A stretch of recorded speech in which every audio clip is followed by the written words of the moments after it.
Jani point ML Flebaga Che Anamuso Demse Anima Bakoroka Bella Jelenfoka Awalmandon Biye Sibiri Tuabukalo Tle Muga Aninani Fevrier Kalo Ame Alela Ninja Mukanto Ko Keneka Akunganga Kabini Midi Wati Nga Konu Chugoya ni Jamana Rena Chugoya ni reporter fana no Chugoya Sage Nunumbe Kumbu Kumfebi Serao aka lajɛ kɛra Niger u ye gɛrɛntɛn dɔ ta ka bɔ a kan nka ma bɛɛ ta dɛ an k'o fɔ maaw ye an yɛrɛ fɛ yan an da bɛna don kibaruya misɛnw na énergie ko ɲɛ bɛ ka sɔrɔ a la han a bɛ ka on s'en compris maintenant on s'en compris min ye gɛlɛya yɛrɛ ye fɛɛrɛ ni dabali minnu bɛ ka tigɛ énergie ko la ani commission énergie min bɛ CNT kɔnɔ keba olu bɛ wuli ka jɔ la bi olu kɔni da bɛ u ye sunatu ye min ye Assane Sidibe ale ma taa ni sigi ɲɛ koyi ale bɛ ka énergie yɛrɛ baarakɛyɔrɔ n'a baarakɛlaw n'a a fɛnw bɛɛ lajɛlen de fara ɲɔgɔn kan ka wuli ka yaala ka taa bɛɛ lajɛlen sɛgɛsɛgɛ k'a lajɛ a ko bɛ cogo di a kalekan ye k'ale da ye kuma min fɔ n'o ye k'a fɔ 100 sarada la ko courant ko o bɛna na sɔrɔ 80 yanni sunkalo cɛ ko fo ka timɛ ayiwa ko ni ko maa ma k'a ye kumaba fɔ a b'a jija a ka se koba kɛ fana na dɛ bilasirali jan kɔni tɛ ɲɛnafin bɔ wa ni kow bɛ taa u taa cogow la an kan k'an sago sɔrɔ ten sa dɛ CEDEAO ale a ka lajɛ kɛ bi Nigeriakaw ka faaba la n'o ye Abuja ye jamanakuntigi minnu tun bɛ kɛnɛ kan Togokaw ka Faure Gnassingbé Beninkaw ka Patrice Talon Ganakaw ka Nana Akufo-Addo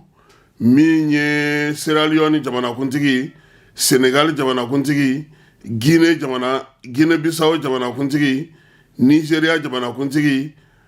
ani Ɲamakuji Côte d'Ivoire jamanakuntigi a yɛrɛ tun bɛ yen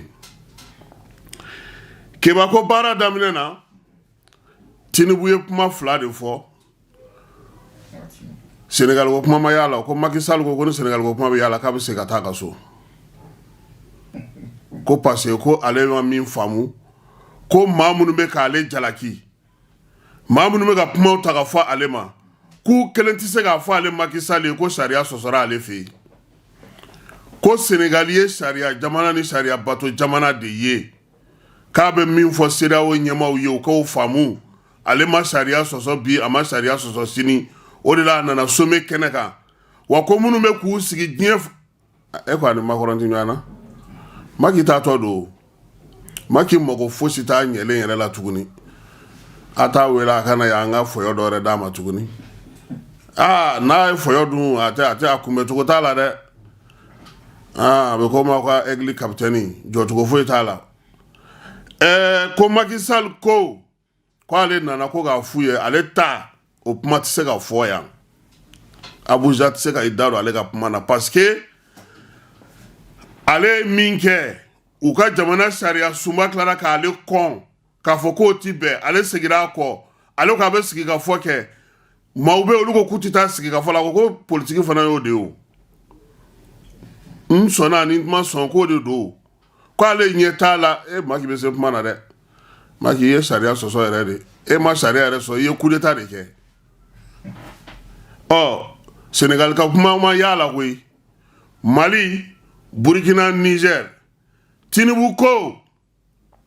k'a bɛ min ɲini Mali ni Burkina ni Niger fɛ k'u kana bɔ tuguni ko bɔli ko o man ɲi u ka jamana ninnu ma kumaw olu kɛra fanfilama ye Amara ni Keba fanfilama cogo min kuma daminɛ na min ye ɲɛbila kumaw ye n'o ye cérémonie d'ouverture ye o kɛra bɛɛ lajɛlen ɲɛ wagalen ɲɛna Tinubu kelen de ye discours ta u tilala o la u ko ko lakalita ɲininaw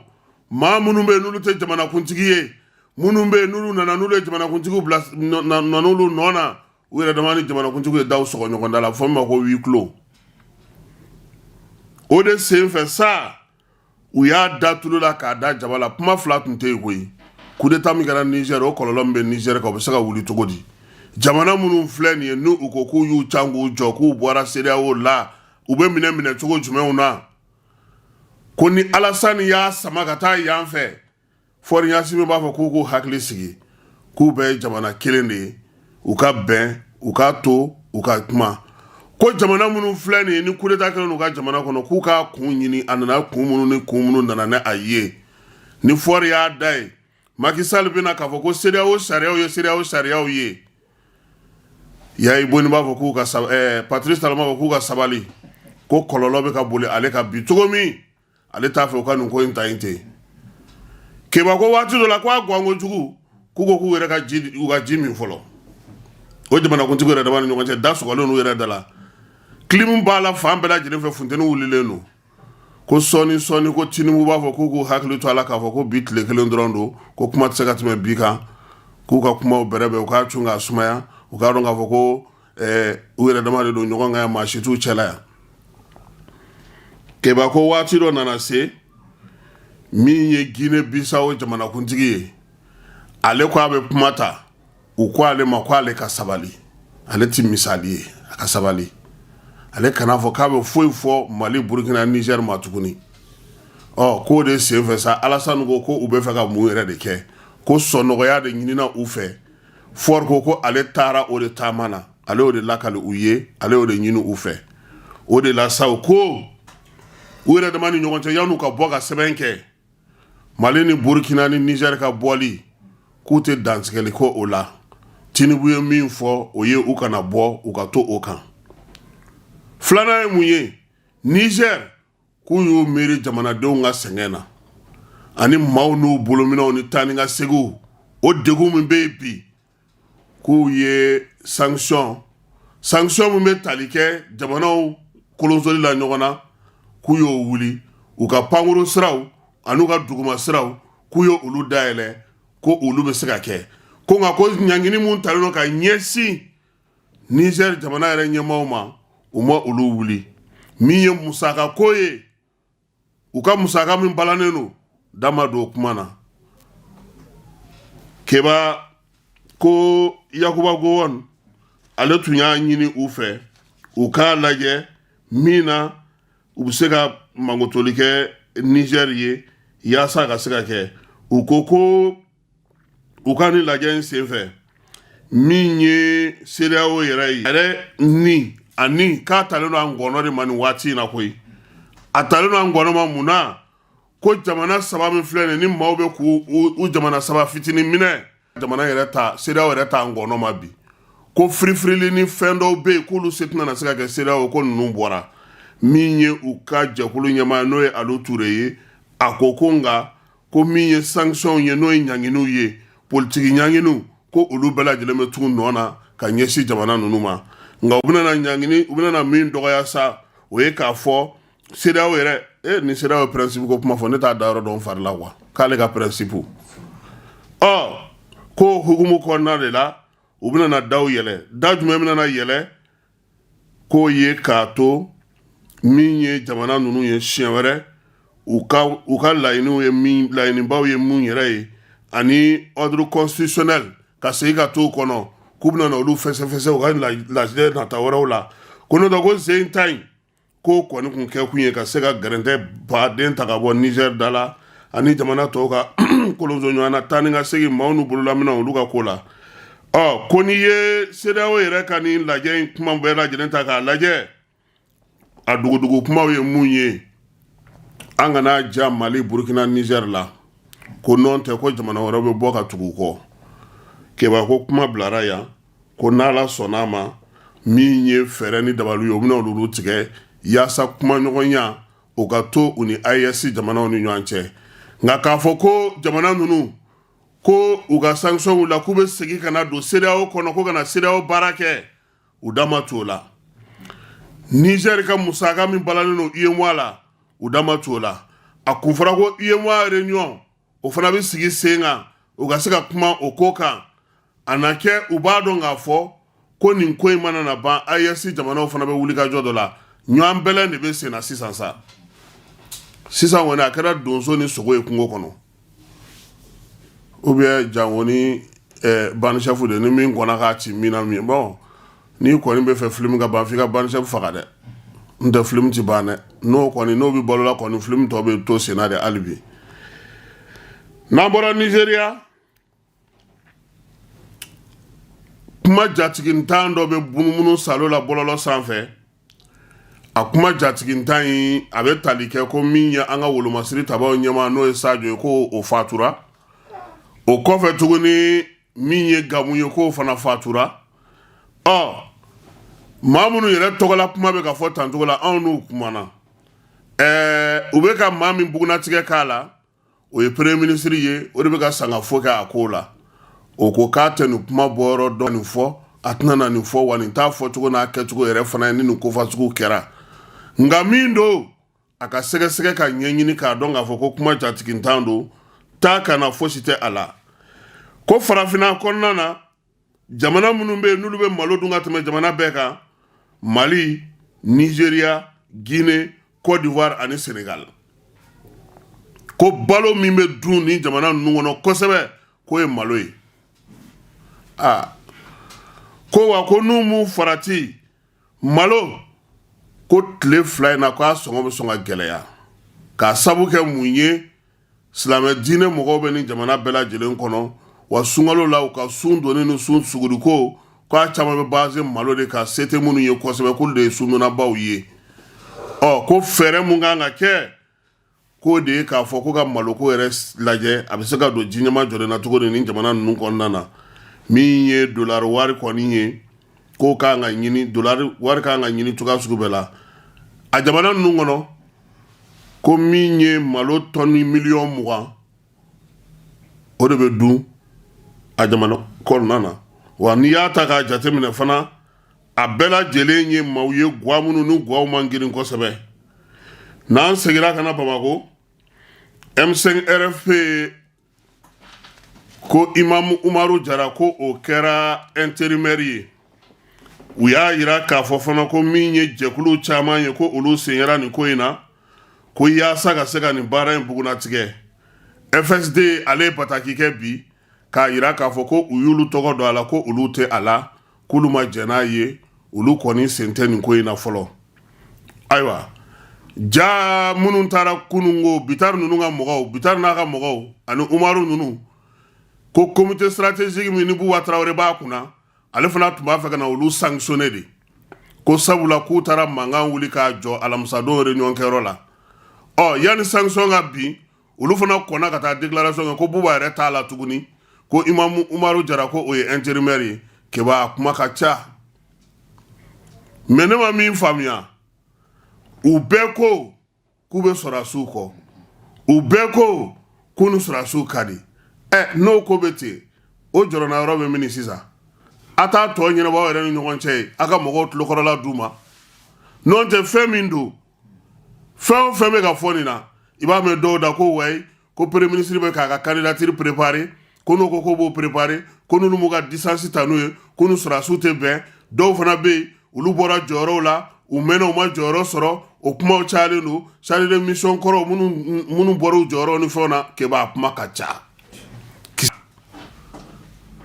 jakuma da bɛ si papaga u ka maaw tulokɔrɔla to a ka buda an ka continuer sɛbɛkow la n'o tɛ nin wa ni yɛrɛ ye maloya la koyi n'an bɔra M5 RFP la i ka maaw ko n'ala sɔnna citoyen k'a bilara mars kalo tile 3 la mars kalo tile 3 ko baara 2 de b'u bolo maa minnu bɛ yen n'olu ye CDM ka poyi baara kɛ n'a b'a fɔ ma slam olu ye tasibila kɛ ka ɲɛsin sɔrɔdasilakaw ma ko olu ka jɔnjɔnw bɛ d'u ma wa k'a man pan k'an cun o tɛ de Jɛnɛba Sɛki ma wele wa Jaabi Mohamed Jaabi ko ani surprise caman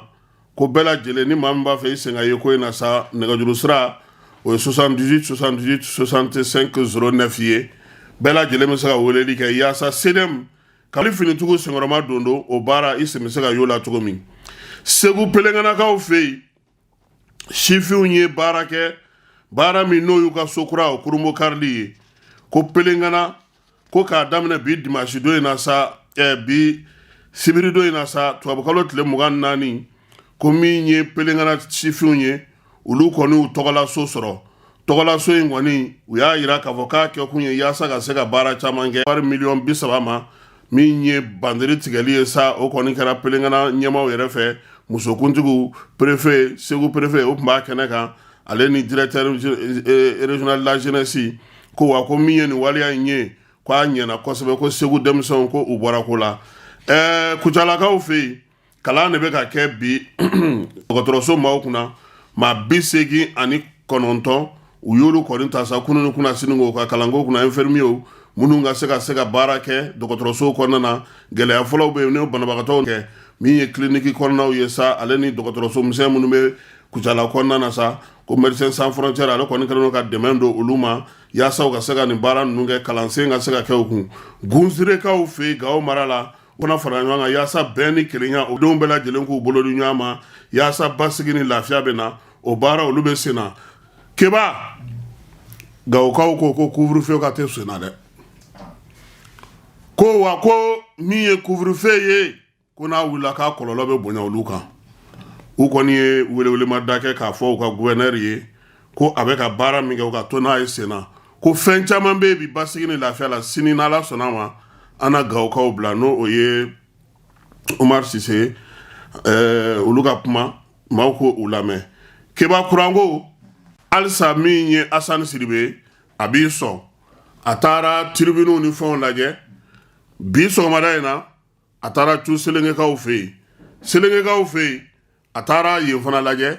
a ye min ye an ka jɛ ko o lamɛn. N ka foli bɛ maliyɛn den bɛɛ lajɛlen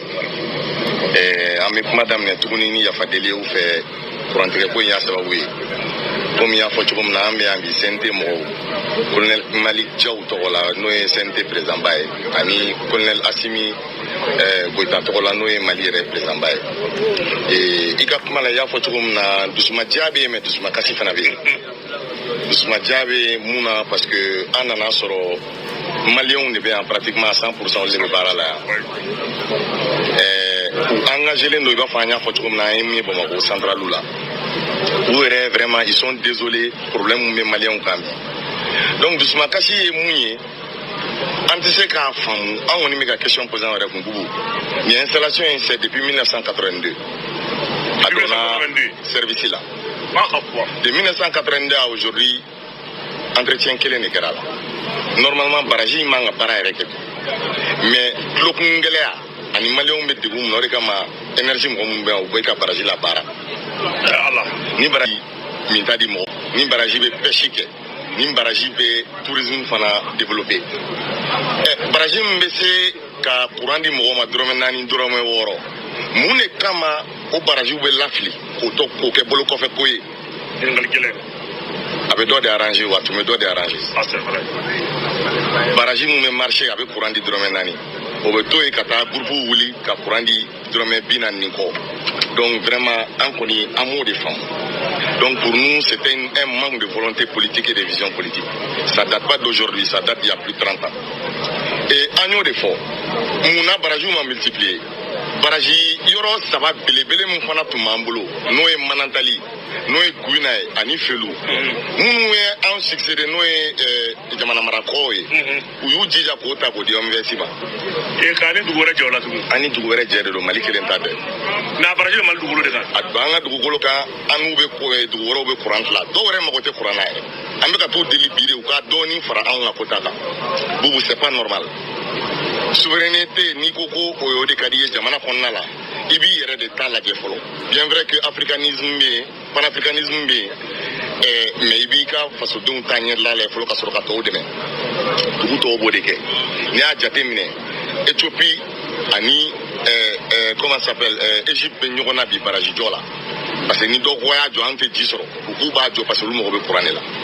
donc comparaison n'est pas raison o dusumakasi de bɛ anw na donc an ka foli bɛ maliyɛnw ye u ka jija n'u ka cɛsiri la parce que les Maliens où il transition ta fan de l'eau de comme au dade l'eau ou à nya photo comme na ambi boni kono amina ministre wele munu bolobe francola munu bolobe na polo gestion na baraji point munu ba bolobi avec ce Mali jusqu'à 100 millions de population na jora c'est qu'à en charge ni affaire rom na ni mais c'est l'un des fleuves là Cabo Guinée Gassia. Et chaque 100 km, 150 km, on peut mettre un mini barrage de 50 mégas à peu près. Ni au duru temps sur le demande mon avis, on peut prendre un problème là, pour vous combattre fort. Al solaire à Mogotala. Donc vraiment, quand on malien oui, embarquant, à tout manchantou,